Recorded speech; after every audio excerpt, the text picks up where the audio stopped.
Our reading today is from Matthew chapter 16, verses 1 to 20. The Pharisees and Sadducees came, and to test Jesus, they asked him to show them a sign from heaven. He answered them, "When it is evening, you say, it will be fair weather, for the sky is red. And in the morning it will be stormy today, for the sky is red and threatening.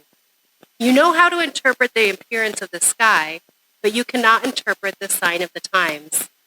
An evil and adulterous generation asks for a sign, but no sign will be given to it except the sign of Jonah." Then he left them and went away. When the disciples reached the other side, they had forgotten to bring any bread. Jesus said to them, "Watch out and beware of the yeast of the Pharisees and Sadducees." They said to one another, "It is because we have brought no bread." And becoming aware of it, Jesus said, "You of little faith, why are you talking about having no bread? You still do not perceive. Do you not remember the 5 loaves for the 5,000 and how many baskets you gathered? Or the 7 loaves for the 4,000 and how many baskets you gathered? How could you fail to perceive that I was not speaking about bread? Beware of the yeast of the Pharisees and Sadducees." Then they understood that he had not told them to beware of the yeast of bread, but of the teaching of the Pharisees and Sadducees. Now when Jesus came into the district of Caesarea Philippi, he asked his disciples, "Who do you people say that the Son of Man is?" And they said, "Some say John the Baptist, but others Elijah, and still others Jeremiah, or one of the prophets." He said to them, "But who do you say that I am?" Simon Peter answered, "You are the Messiah, the Son of the living God." And Jesus answered him, "Blessed are you, Simon, son of Jonah, for flesh and blood has not revealed this to you, but my Father in heaven. And I tell you, you are Peter, and on this rock I will build my church, and the gates of Hades will not prevail against it.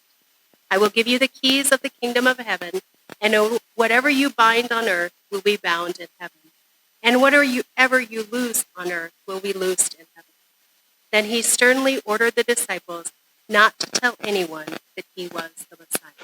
Welcome, everybody. I'm glad that you guys made it here to church. We've started, normally, if you know my preaching and stuff, we a lot of times go through letters and books and things like that. But we're going to do a little series here. My days are numbered here. I got about 3 months left here. And so we don't really have time to do a full book. But I also thought because of the times, it was important for me to talk about the comfort of Jesus, something we kind of forget sometimes. Especially, it's funny, when things get really crazy in the world and things get really fearful in the world, it seems like that's the time that we need to be reminded of the comfort of Jesus the most. Instinctually, many times we don't run to Jesus during the hardest times. And so this is a time I'm not saying that it's doom and gloom out there, but I'm also saying that it's time that we, have a little bit of reminder of the comfort of Jesus. What's happened here is we've joined Jesus, and the Pharisees and the Sadducees were 2 religious elders that really hated each other. They did not team up for anything, but in this case, they're teaming up to try to pick on Jesus a little bit. And we always have them depicted as these people that just hate Jesus, hate him for calling out the hypocrisy of what they're doing in their lives. But they're also afraid because they live in a Roman occupation. They live under siege. And anytime that something would rock the boat a little bit, it kind of endangered everybody. And so they saw Jesus as a little bit of an anarchist, a little bit of trouble.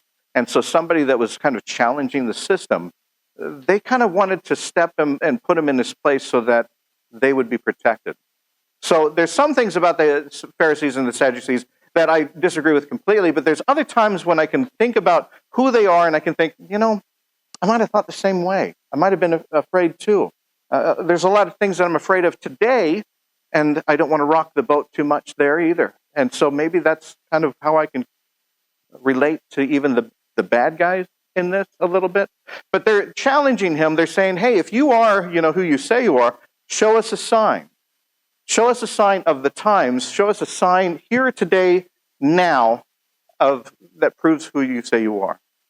Well, Jesus gets frustrated. And yes, Jesus did get frustrated. Anything that you have ever felt in your life, Jesus felt it too. And he gets frustrated. He gets mad because they continue to want magic tricks. And they're missing the point of why he does things in the first place. The only miracles that he does when he starts to heal people or to feed people or things like that is to show examples of what the kingdom is like. Not only is he, by feeding people, he's showing people the compassion of God, but when he heals people, he's showing people that are usually ostracized and kicked out of communities that everybody is welcomed into the kingdom. And he's saying, you Sadducees, and the Pharisees, you don't understand that. You don't get that. You don't understand why I'm doing it. And if you think I'm just going to do a magic trick, well, there's in the courts, there's magicians all over the place that'll steal your money, and they'll do a little magic trick for you, and you can just do that. So he leaves kind of in a huff. He brings his disciples, and he takes them to Caesarea Philippi. And there he asked them, who do people say that the Son of Man is? Before he says that, he says, beware of the yeast of the Pharisees and Sadducees.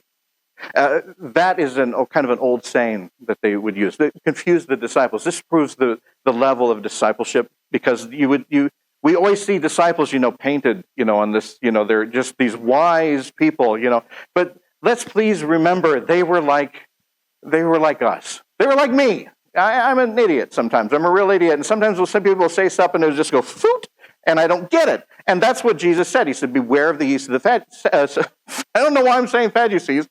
We'll just combine them together. Sadducees or the Pharisees. They think, oh, he's talking about bread. And he says, you boneheads. You guys are boneheads because you don't understand what I'm saying here. You see, the yeast, Passover, was something that people had to eat unleavened bread because they were in a hurry. And it became a saying after that if somebody had yeast, they did eat with yeast and stuff, but if somebody brought yeast, it was meaning that they were making something less pure. It was kind of a put down. And so what he's saying is, beware of the Pharisees and the Sadducees. What they're doing is making this whole movement, they're trying to make this a little less pure by just wanting to focus on the magic and not the meaning behind it of who I truly am. They're tainting it. They're not giving the right, the pure message across. So beware of that. And then he says, who do they say I am? Well, they start to say, well, maybe some people say that you're Elijah. This is where we get a little behind the scenes of what the culture was like and what people were actually thinking of Jesus at this particular time. And you'll notice that they're not saying that he's the Son of God. They're not saying that he's anything like that. They're saying that, well, some people think that maybe you were incarnated as a prophet, like Elijah, or something like that. But another rebel, another person that was going to challenge the system a little bit. And he says, oh, that's interesting. Simon, who do you say I am? And that's when Simon just suddenly shows this almost brilliance. He says, you're the Messiah. You're the one called.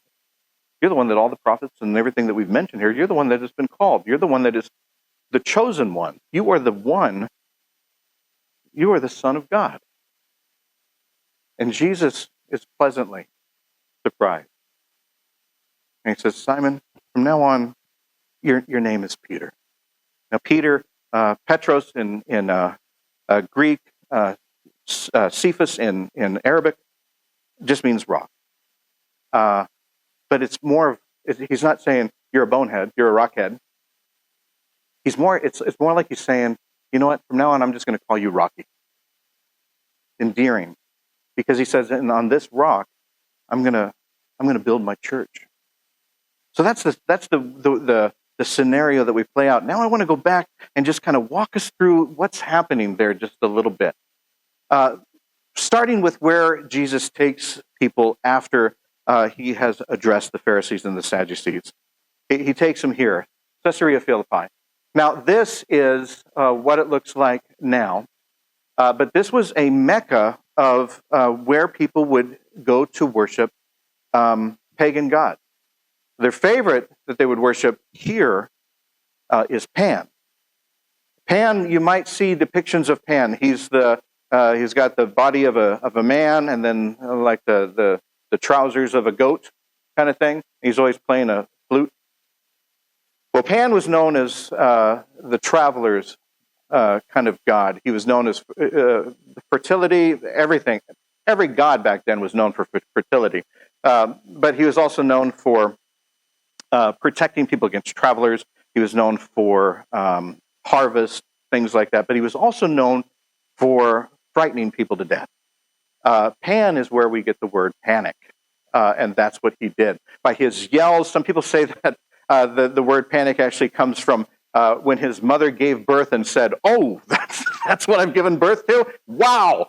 And she went into a panic, much like my mom did. But you have this God that is kind of another representation of a lot of the pagans' God. They invoked fear. They invoked intimidation. They weren't gods that people thought loved them. They were gods that some of them were created out of anger, out of rage. And that's kind of where they are. This is where it might have looked like in the days that Jesus brought them to this area. It was a bustling place. We always, in the movies, we see it kind of out in a field and stuff, but it could have been much like this. And Jesus brings his disciples over there, and that's where he asks them the question, who do they say I am? It's kind of interesting that he is asking this question among places that they worship pagan gods. There is a lot of God worship going on here. And he's saying, who do they say I am? And that's when Peter says, you are the Son of God. You are the Messiah. How did Peter, again, I love the disciples. And the reason I love them the most is because they're not that intimidating when you really look at them. There's a lot of boneheaded moves they make, which makes me feel like that's great because I can put myself into their shoes. I can think what they think, and I can also forgive when I make mistakes as well. And Peter's made several mistakes in his life. What is it, though, that made Peter have that moment of true wisdom? Was it because he had seen great miracles? Was it because he had seen the signs that the Pharisees and the Sadducees were asking for?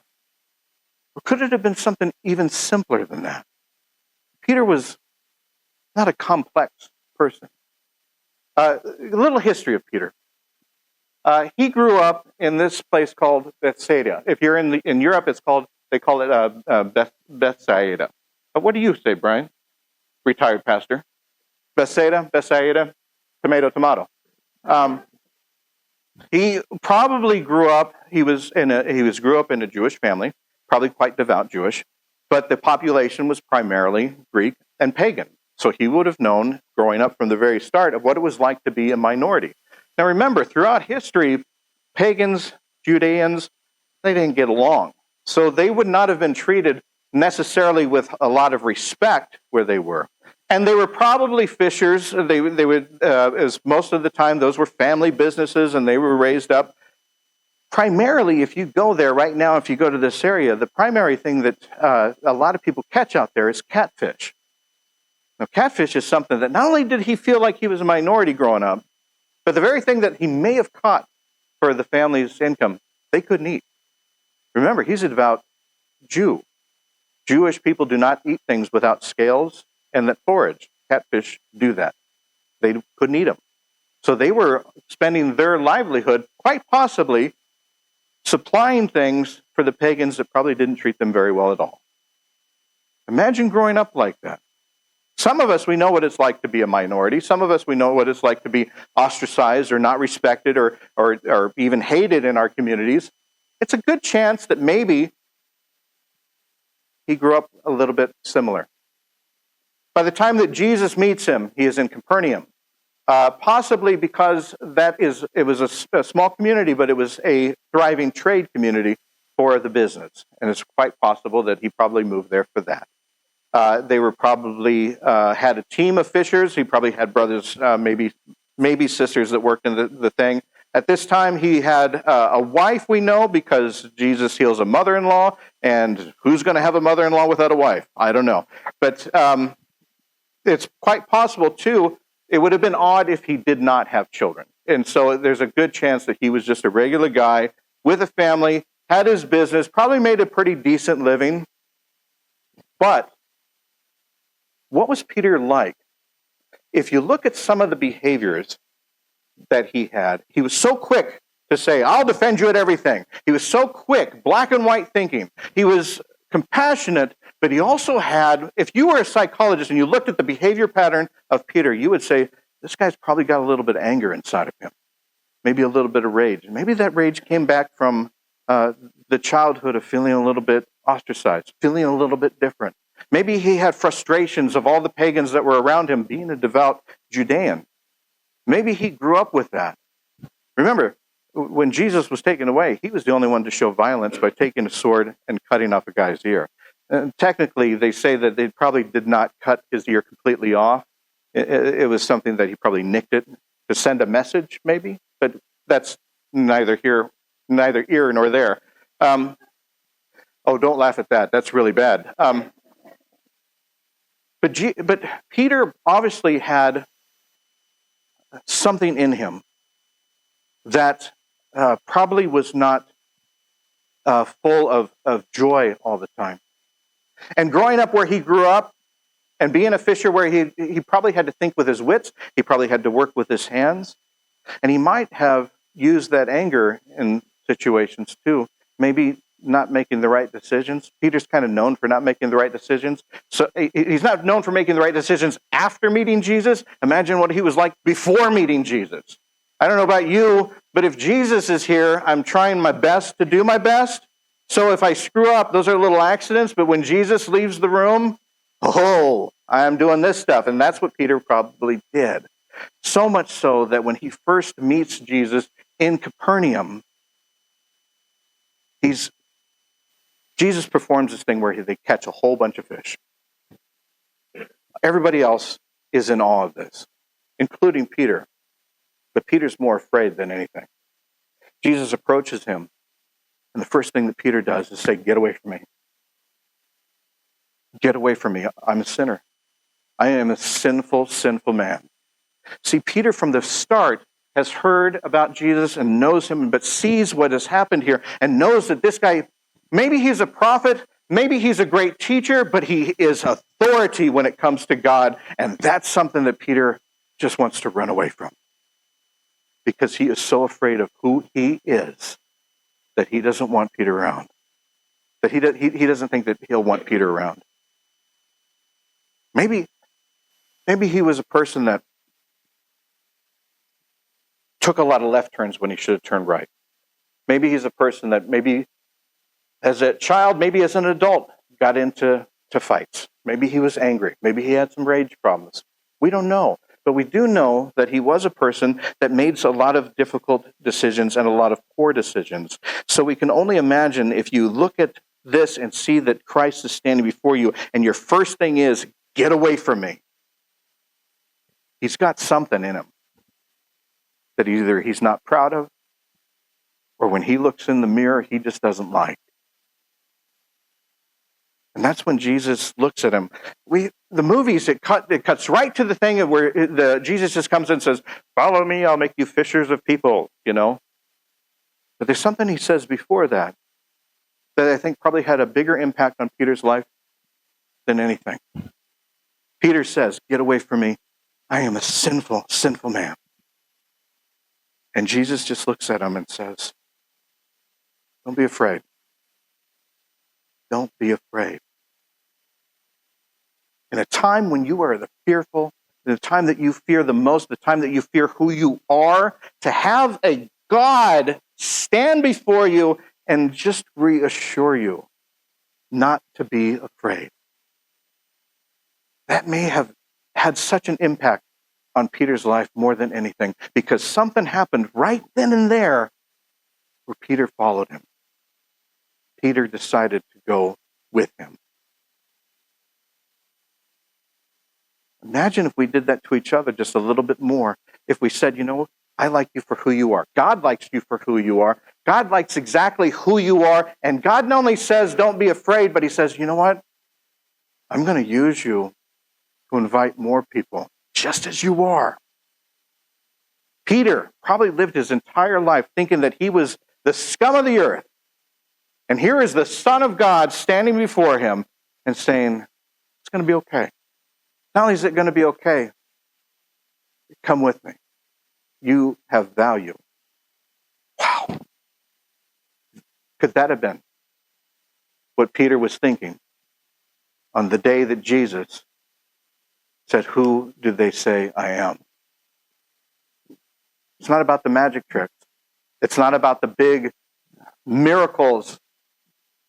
Sometimes the smallest words in our lives can truly be the largest thing that happens to us. For Peter, it might have been just that. Don't be afraid. I hope that when we see all of the chaos out there, that we don't expect God to just become the chaos. But we look for the blessings and we look for the little miracles, even in the words we say to one another. In a world of hate, when we can be kind. In a world of prejudice, where we can welcome. In a world where we can love each other and say it. I wonder if that's what turned Peter around. And I wonder if we can find enough comfort in that to turn ourselves around. See, I believe that when Jesus calls him Rocky and says, "And on this rock I'm going to build my church," many people think that means Peter's the father of the church. But there's another thought of that Jesus was actually talking about that amazing faith that Peter had. That simplistic faith, to where he said, "I'm going to call you Rocky. And on this faith," you kind of wish you knew where he was pointing, you know? They're in a world that worships gods and the chaos and all this stuff. He could have even said, "And even on this, I'm going to build my church." But he could have looked at Peter and said, you are the rock. And on that rock, that faith, that simple faith, that's what I'm going to build my church on. Because if it is that, if it is about talking about the faith, then we're all Peter. And God's calling us all to make believers of people. God's calling us all to be that foundation of the church by our faith and by sharing our faith. It means we have the same responsibility as Peter. Isn't it nice to know that even after this, he fell in the water, he denied Jesus, took out a knife, continued to make mistakes. And yet the faith that he had is what started this. And the faith that you have is what continues this. Would you pray with me? Gracious and loving God, there are times that we do want, like the Pharisees and the Sadducees, we want these huge magic tricks. We want these big signs. We want you to fight fire with fire. We want you to make decisions for us. We want you sometimes even to take away our free will and just to smite those that we want smited. Help us to remember that the miracle is all around us. The miracle began far before us and continues far after us. The miracle is you. Help us to hear the words, "Do not be afraid." Help us to have faith in that. Help us to know that that is our miracle, and then help us to share it with everyone. In Jesus' name, Lord, we pray. Amen.